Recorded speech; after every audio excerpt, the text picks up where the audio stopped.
Bienvenidos al Beber Llama, el podcast donde conocerán el mundo detrás de sus bebidas alcohólicas favoritas.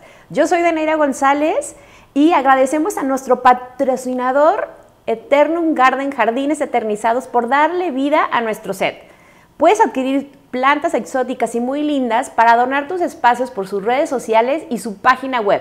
Envíos a toda la República y a domicilio en la zona metropolitana de Guadalajara. Y bueno, el día de hoy está con nosotros Alejandra Mendoza. Ale, además de ser gastrónoma, es sommelier y ella tiene 12 años en este mundo tan maravilloso del vino y además tiene un wine bar, una boutique de vinos aquí en Guadalajara, en la zona de Providencia, Rubén Daríos para ser exactos. Entonces, bienvenida Alejandra. Muchas gracias.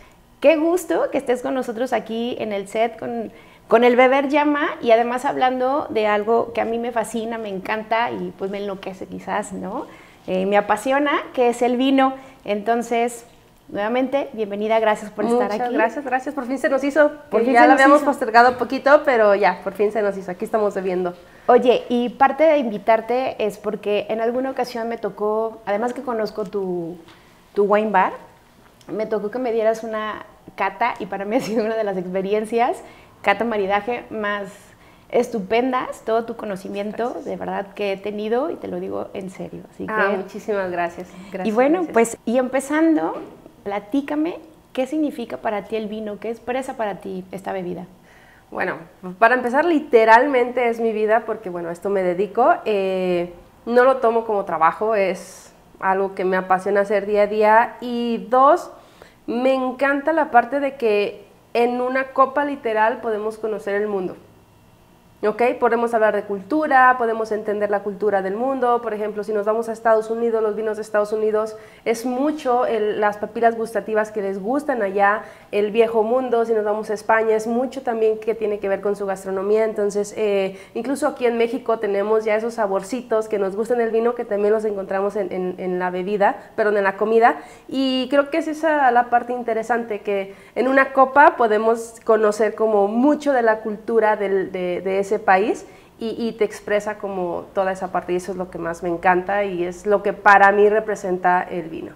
Mundo, cultura, alma, bueno, la verdad es que es una belleza el vino, también Historia. para mí. Sí. Oye, y hablando de historia, ¿qué es algo que debemos conocer del vino? Sobre todo que es una de las bebidas más antiguas, ¿no? Algo que digas, ay, este dato casi no se da a conocer de la antigüedad, que debamos conocer. Mira, creo que está muy encasillado el tema de que la gente cree que el vino proviene de lo que es Francia o algunos dicen que es España o Italia y en realidad no. Si nos vamos como más atrás, el vino viene desde, te puedo decir, desde los tiempos de Sócrates, Platón, Aristóteles y en los tiempos de Jesús. ¿Y dónde está situado o dónde es la historia de Jesús? Está situado en Jordania, en el Líbano, Jerusalén, todo eso. Entonces, el vino no proviene solamente de Francia o no nace en Francia. Entonces, esa parte interesante de conocer que el vino viene muchísimo más de atrás, incluso viene hasta de Egipto, si no lo podemos poner a decir.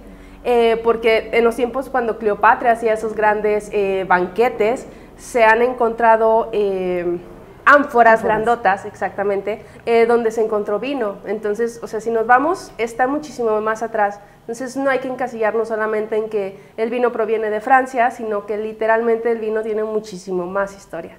Así es, una de las bebidas más antiguas y seguimos tomando vino, claro, ha evolucionado a lo largo de los años.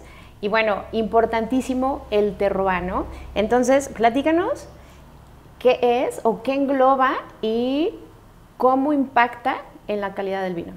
Bueno, el terroir es tierra en francés, pero engloba obviamente sí es la tierra, es el clima que se tiene en cada región, es aparte incluye también el hombre, no solamente es dejárselo todo a la tierra, el hombre decide, por ejemplo, qué tipo de poda lleva, cuánto tiempo más lo va a dejar en tierra para los grados Brix, etcétera, pero todo eso engloba, o sea, literalmente desde la tierra hasta el clima y el hombre es la última parte que puede definir el terroir. Y es súper importante porque Sabemos que no tenemos mismo clima o misma tierra, incluso aquí en México, no tenemos la misma tierra en el centro de México como en el norte de México. Querétaro, Aguascalientes, Zacatecas no tiene el mismo clima ni la misma tierra que lo tiene, por ejemplo, Valle de Guadalupe. Y estamos hablando del mismo país y aún así son dos mundos totalmente diferentes. Y efectivamente, entonces la tierra, el humano, o sea, el clima en general hace que aunque sea un mismo país, el vino sea muy diferente dependiendo de la región, de la zona. Totalmente, y hay zonas que tampoco se puede dar vino. Por más que queramos, no se puede dar vino porque la tierra es muy rica para otro tipo de alimentos, un jitomate, por ejemplo, o algo así. Entonces, eso también es muy importante, la tierra tiene que ser muy especial para eso. Para las uvas, porque a las uvas les gusta estresarse, sí, ¿verdad? O sea, les gustan esas tierras calcáreas, ¿no? Que, bueno, secas, ¿no? Sí. Donde se estresan, entonces dan mejor calidad. Sí, mejor. Claro. Sí, sí, sí. Oye, y un término que seguramente han escuchado por ahí que se llama la amplitud térmica, ¿no? La importancia de la amplitud térmica para que realmente un vino pues tenga la calidad o realmente sea bueno.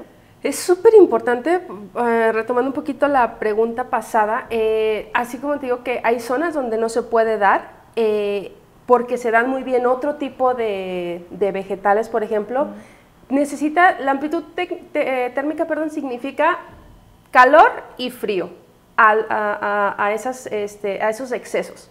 La uva requiere de esos extremos. Entonces, si por ejemplo aquí en Guadalajara, a ver, estamos en invierno y no se siente ni siquiera invierno, entonces por eso aquí en esta zona no se puede dar muy bien el vino. Se puede dar uva, claro, pero no te habla de grandes calidades, entonces necesitamos que por el día haga mucho calor y por la noche refresque bastante para que se siente ese frío y entonces se estrese la uva, como tú lo dijiste anteriormente, y por eso le gusta a la uva y entonces va a dar mejores rendimientos, mejores calidades y nos va a identificar cuáles son las regiones que sí se puede dar grandes vinos.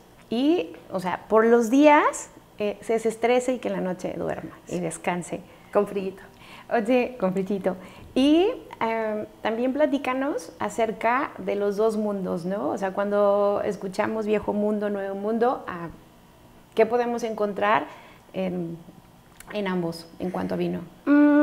Bueno, creo que el viejo mundo tiene muchísimas denominaciones y apelaciones de origen, que eso hace que todo el proceso lo haga incluso un poco más artesanal. Entonces, en el nuevo mundo, por ejemplo, México, Argentina, Chile, no tenemos un consejo regulador que nos diga, ok, vas a seguir estas reglas y entonces podemos hacer muchas cosas. Y en el viejo mundo creo que se cuida más un poco ese tema de, por ejemplo, vides viejas, el tema de cuántas toneladas por hectárea son las que se deben de producir. Entonces creo que se cuida un poquito más y es un poco más artesanal ese tema que aquí en el Nuevo Mundo. Aquí en el Nuevo Mundo podemos, sabemos, le podemos agregar chips, le podemos agregar sobrecitos, son cositas mágicas que se les hace al vino que ya después lo hablaremos.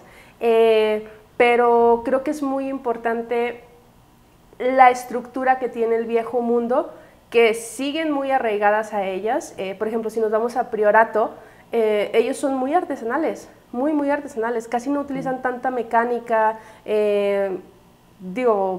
la región no les da tampoco para utilizar tanta mecánica y eso hace que sus vinos sean espectaculares.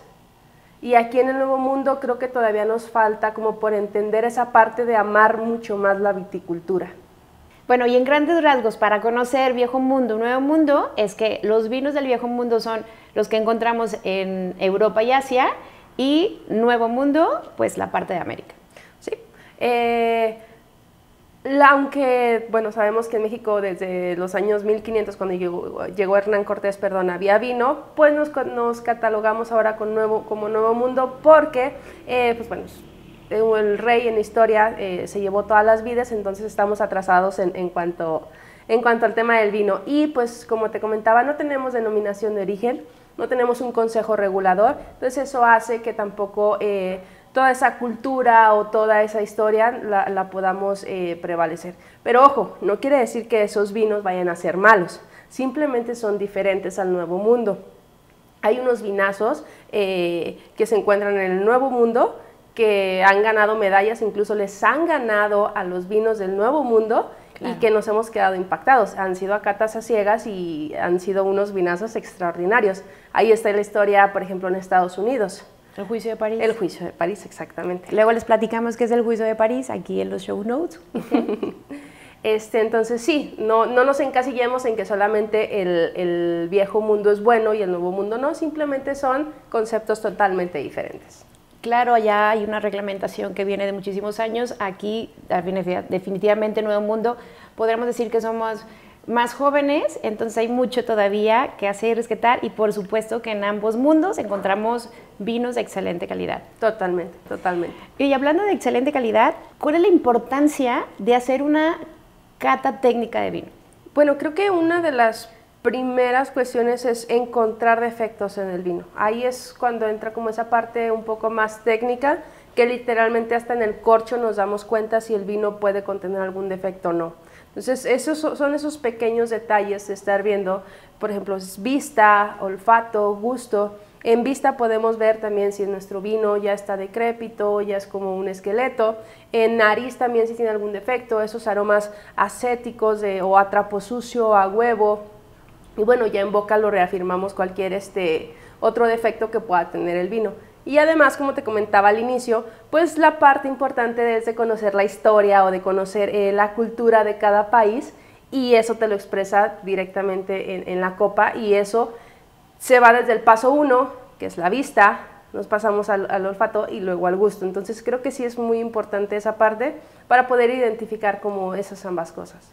Claro, o sea, además de que ya lo pruebas y puedes tú determinar la calidad y un montón de cosas, pero la verdad es que al hacer, digamos, esta cata técnica visual, olfativa y gustativa, pues te das cuenta de lo que acabas de decir, ¿no? Qué expresa el vino, de dónde viene, qué hay atrás, de cómo se cosechó, cómo todo, ¿no? Se sembró, se cosechó, se produjo.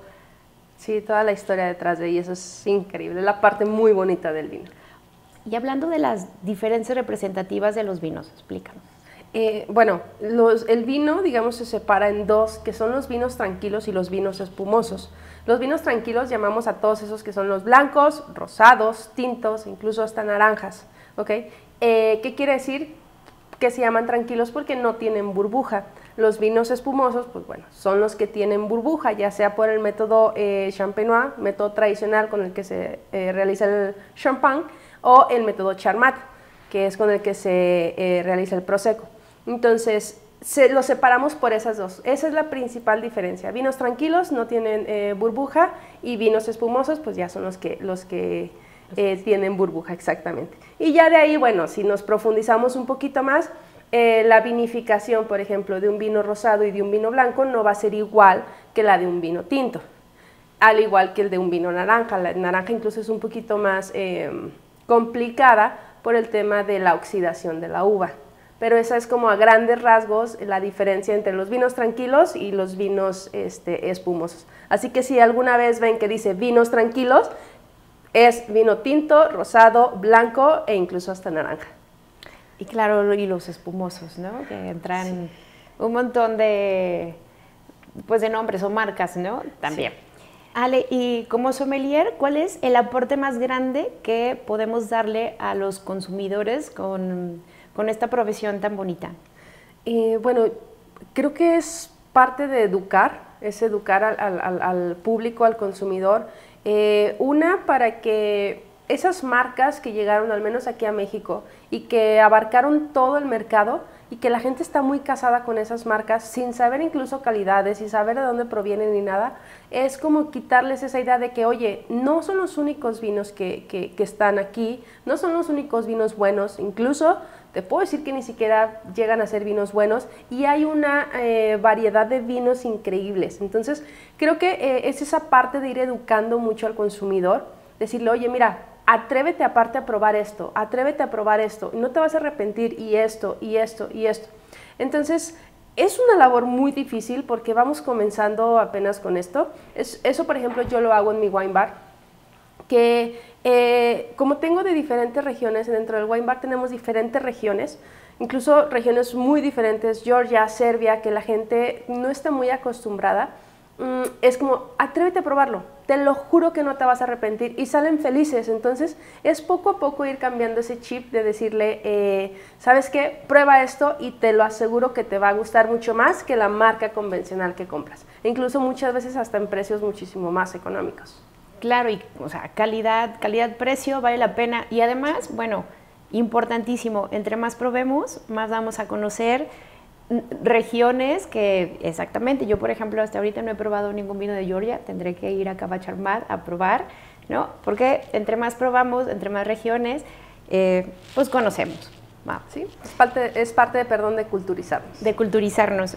¿Por qué es tan importante la acidez en el vino? Una es como un conservador natural. El vino es algo vivo. Yo siempre lo comparo, por ejemplo, con una manzana o con un aguacate. Cuando lo partes, que es cuando el vino ya está abierto, por ejemplo, cuando partes una manzana o un aguacate, lo dejas en contacto con el oxígeno y comienza a oxidarse. El vino pasa exactamente igual. Y si, por ejemplo, a un aguacate le ponemos un poco de limón, un guacamole, por ejemplo, le ponemos un poco de limón que contiene acidez, entonces se conserva un poco más. Ojo, no quiere decir que el vino tenga que ser totalmente ácido para decir, me va a durar mucho. No, tiene que haber un equilibrio. Pero la acidez es muy importante, eso es una. Hablando también incluso de vinos tintos. Y en vinos blancos, pues bueno, es la parte primordial de un vino blanco. Hace que el vino sea incluso más gastronómico, para que vaya con más alimentos. A mí me encanta esa acidez que en la parte de atrás te deja salivando y te invita a que sigas tomando y sigas tomando. Inconscientemente te acabas una copa o incluso hasta una botella porque te deja salivando de una manera tan rica sin que tenga que compararse como con chupar un limón, ¿sabes? Entonces creo que sí es muy importante encontrar ese balance entre la acidez y el cuerpo del vino, pero la acidez es súper, súper importante para que le dé ese diferenciador al vino. Excelente. Oye, hablabas de equilibrio, platícanos. ¿Cómo, cuando, claro, seguramente han escuchado, ¿no? Y el vino está equilibrado, y bueno, un montón de conceptos, pero vamos al equilibrio. ¿Cuándo dices que el vino está equilibrado? Pues justamente es eso, que no sientas más una cosa que otra. Por ejemplo, que la acidez en un vino blanco, por ejemplo, no te marque totalmente, sino que también tenga esos aromas, que tenga esos sabores frutales, que tenga esos sabores herbales, sin que la acidez se lleve absolutamente todos los sabores. Entonces, digo, burdamente, vuelvo al ejemplo del guacamole. Si le pones tantísimo limón al guacamole, pues no te vas a ver aguacate o lo que más lleve. Entonces, tiene que haber un equilibrio en cuanto a acidez, en cuanto a los aromas, en cuanto a tintos, por ejemplo, la tanicidad, que ya ahorita hablaremos de eso. Pero no tiene que prevalecer más una cosa que otra. Entonces, eso creo que es lo importante de que el vino esté equilibrado. Perfecto. Y bueno, pues vamos con los taninos, ¿no? Para que sepan cómo pueden detectar lo tánico en un vino, ¿no? Que también es parte que lo que le ofrece al vino, por supuesto, y que también es parte de que hace esta armonía y este equilibrio a la hora que nosotros probamos, ¿no? Exactamente. Digo, no sé si a alguien le tocó ese famoso libro de los buenos modales, donde incluso decían que el vino tinto a fuerzas iba con un corte, que un vino blanco con pescado, pollo. Claro. Eso era muy generalizado y era muy yo recuerdo que mis padres tenían ese libro desde hace muchos años y era muy marcado. ¿Por qué se decía que los tintos iban con carnes? Por la parte de los taninos.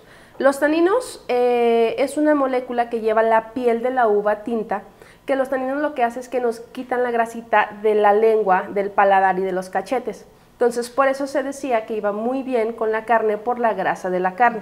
Entonces, y es correcto, no está mal, pero tampoco es generalizado. Y hay muchos vinos que los taninos están muy equilibrados. Entonces, son de esos vinos, los famosos vinos platicadores, que te puedes tomar una botella sin necesidad, de tener comida a un lado. Entonces, ¿qué quiere decir? Que los taninos están muy bien equilibrados.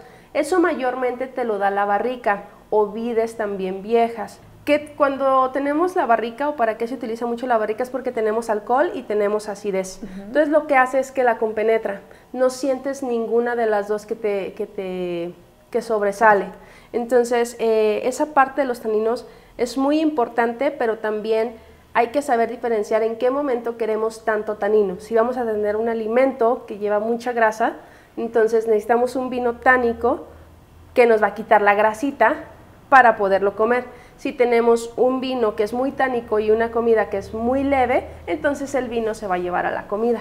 O viceversa, si es mucha grasa y el vino casi no tiene taninos, entonces no vamos a sentir el vino y vamos a sentir mucho más la comida. Entonces esa es la parte súper importante. Los vinos tintos son los que tienen los taninos. Y los rosados tienen un poco porque se utiliza con uvas tintas, pero los blancos no tienen taninos. Y algo que, bueno, estabas diciéndonos efectivamente, ¿no? Que es como un mito, ¿no? Oye, vino blanco, pollo, pescado, vino tinto, tiene que ser con carne. Y bueno, esto es más amplio de lo que realmente se pudiera hablar aquí y nos da para un capítulo de maridaje, porque la verdad es un arte de cómo combinar el vino, qué tipo de vino, con qué comida, ¿no? Y hay muchos factores. Esto es un mito. Pero otro mito, Ale, que te gustaría desmitificar, ¿no? Acerca del vino, que tú digas, esto es súper importante y valioso, que lo sepan. Híjole, creo que hay otro súper importante que es, la gente suele dejar en sus cavas vinos y dicen, me lo voy a tomar en un par de años o algo así, o entre más tiempo lo dejo ahí, mejor va a estar el vino. Y no es cierto. O sea, sí es cierto, pero no es cierto. Hay vinos que sí son vinos de guarda, hay vinos que no son para guardar, los vinos jóvenes no son para guardar. Entonces, los vinos que llevan barrica sí los podemos guardar, pero tampoco es como que los vamos a dejar una eternidad y va a ser un vinazo. No, eso no es cierto. Esa es una creencia, porque anteriormente, digo, hablando antes de cambio climático y antes de muchas cosas, pues en Francia había mucho frío. Las uvas no alcanzaban a madurar perfectamente. Entonces, ¿qué es lo que se hacía? Terminaban, entre comillas, esa maduración en botella para equilibrar más el vino. Entonces lo dejaban por mucho tiempo, lo dejaban un par de años para que entonces el vino se equilibrara. Esa acidez y eso verde que se podía sentir dentro del vino se equilibraba con el paso del tiempo en la botella. Entonces, desde ahí, te digo, hablando igual de la regla esta de los vinos tintos con se creó esa leyenda. Y entonces toda la gente trata de tener así sus vinos que no tienen que ser de guarda y los tienen ahí durante mucho tiempo. Entonces muchas veces me han dicho, tengo un vino de Napa y ya llevo 10 años ahí. Tómatelo. O sea, si es un vino joven, si no llevaba tanta barrica y todo, tómatelo. O sea, ese vino tal vez un par de años atrás estuvo buenísimo y ahorita ya te sabe a puro vinagre. Entonces hay que quitarnos de la idea que todos los vinos que guardemos van a estar espectaculares al paso de los años. Eso es un mito totalmente. Aparte hay un dicho, ¿no? Como los mejores vinos, ¿no? Sí. Y efectivamente es un mito. Oye, pero danos un tip de cómo, bueno, yo creo que la ficha técnica siempre ayuda, ¿no? Sí, claro. Pero cómo alguien que dice, oye, ¿yo cómo voy a saber si este vino es un vino joven, un vino listo, es un vino que ya está listo, es un vino maduro, que se guarda? ¿Cuáles serían como tus recomendaciones para la hora de comprar? Mira, ahora sí que lo primero sí es prueba y error. Vamos a tener que, incluso nosotros como sommeliers muchas veces es, híjole, pues no sé cómo vaya a estar este vino, pero lo voy a comprar y lo voy a probar porque pues quiero saberlo. Uno, sí es prueba y error, vamos a ir aprendiendo. Dos, es saber un poquito de geografía también. En el tema del vino es súper importante la geografía, entonces sabemos que, por ejemplo, el viejo mundo hace muchos vinos que sí son como de guarda. Y el nuevo mundo, no todos, pero sí algunos son como de tomar más rápidamente. Entonces, lo único que les puedo decir es, anímense, prueben, así como a veces nos paramos a un puesto de tacos que no conocemos y vemos si están buenos o no, lo mismo sucede en el vino. Entonces, anímense a probar, no solamente prueben las marcas comerciales, no solamente prueben los vinos mexicanos, anímense a probar de otras regiones y creo que eso nos va a ayudar muchísimo a todavía ampliar más el consumo del vino aquí en México per cápita. Es excelente porque realmente estamos a 1.2 litros per cápita de consumo. ¿Eso estoy correcta? Sí, exactamente. Comparado con, por ejemplo, España, que está en, si mal no recuerdo, 70 y tantos litros per cápita. Entonces, creo que estamos todavía muy en pañales. Claro, estamos jóvenes en tema de vino y hay un montón de cosas que explorar en esta bebida. Y pues a mí no me queda más que agradecerte por compartir con nosotros de esta pasión, de tu pasión que también me apasiona a mí y que para mí es un regalo de los dioses, ¿no? Y sí. Poder hablar cosas maravillosas del vino. Gracias, Ale, en nombre mío, en nombre de todo el equipo del Beber Llama, por compartirnos de tu tiempo y de tus conocimientos sobre esta bebida. Entonces, platícanos dónde podemos encontrarte y tus vinos y a ti de manera personal, porque seguro das catas también personales. Sí, claro que sí. Bueno, el Wine Bar y Boutique de Vinos está en Rubén Darío 479. Les puedo decir y les puedo asegurar que es un concepto totalmente diferente a todo lo que han ido. Literalmente todos los vinos que tenemos en exhibición, así como les dije, de diferentes regiones, tanto México, nos vamos a Australia, Austria, Alemania, Georgia, Serbia, Francia, etcétera. A precio de tienda, a ese precio ustedes lo agarran y se lo toman ahí. Tenemos un espacio obviamente para poderlo tomar ahí. Y obviamente les explicamos todo el tema del vino. Mira, este es un vino así, así, así, porque es muy importante, como lo comentábamos antes, que los podamos ir como llevando de la manita, ¿no? Entonces ahí pueden encontrar todos los vinos. También tenemos alimentos, desde café, pan del día. No se van a arrepentir, se los juro. No se van a arrepentir porque yo ya he ido, yo he probado varios vinos ahí, también he comido. Entonces, Cava Charmat, ¿y tus redes sociales?